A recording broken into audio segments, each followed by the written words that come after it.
আপনারা তো অনেক রকমের চিকেন কষা বানিয়ে খেয়েছেন। একবার এই পদ্ধতিতে চিকেন কষা বানিয়ে খেয়ে দেখুন। খেতে যেমন দারুণ, তেমনই খুব সহজ রেসিপি। তো প্রথমেই আমরা আলুগুলো ছাড়িয়ে খুব সুন্দর করে কেটে নেব। তারপরে কিছু পেঁয়াজ এখানে কুচি কুচি করে আমি কেটে নিয়েছি। আর নিয়েছি পরিমাণ মতো রসুন আর আদা। আর নিয়েছি কিছুটা ক্যাপসিকাম ও কিছুটা টমেটো। সবগুলো সুন্দর করে কেটে নিয়ে চলে এসেছি রান্না করতে।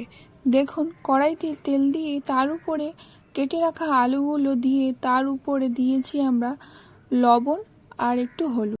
আলুটা যখন খুব সুন্দর করে একটু ব্রাউন কালার হয়ে যাবে, তারপরে আলুগুলো তুলে নেব।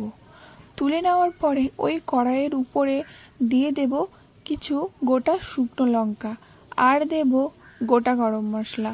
দিয়ে কিছুটা ভাজা করে নিয়ে ওর উপরে দিয়ে দেব পেঁয়াজ কুচি। পেঁয়াজ কুচি দেওয়া হয়ে গেলে তার উপরে দিয়ে দেব ক্যাপসিকাম কুচোনো আর দেব কিছুটা লবণ। দিয়ে খুব সুন্দর করে ওটা নেড়ে চেড়ে ওর উপরে দিয়ে দেব একটু গুঁড়ো লঙ্কা আর দিয়ে দেব একটু কাশ্মীরি রেড চিলি পাউডার। দেওয়ার পরে খুব সুন্দর করে মশলাটা কষাতে হবে। কষিয়ে নেওয়ার পরে ওর উপরে দিয়ে দেব কুচিয়ে রাখা টমেটোগুলো। কুচিয়ে রাখা টমেটোগুলো দিয়ে খুব সুন্দর করে নাড়াচাড়া করে নিতে হবে। যতক্ষণ না টমেটোগুলো গলে যাচ্ছে ততক্ষণ না ওটা কষাতে হবে। তারপরে কিছুক্ষণ রাখার পরে ওর উপরে দিয়ে দেব রসুন বাটা।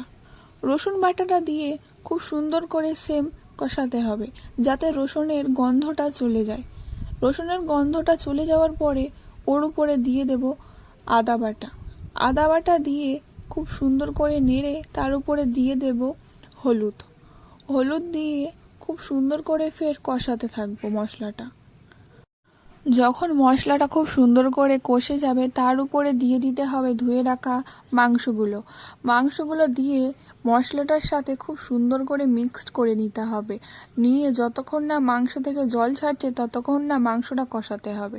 মাংস যখন জল ছেড়ে দেবে, তার উপরে দিয়ে দিতে হবে একটু জল। যখন জলটা খুব সুন্দর করে ফুটে উঠবে, তার উপরে আমি দিয়ে দেব চিকেন মশলা।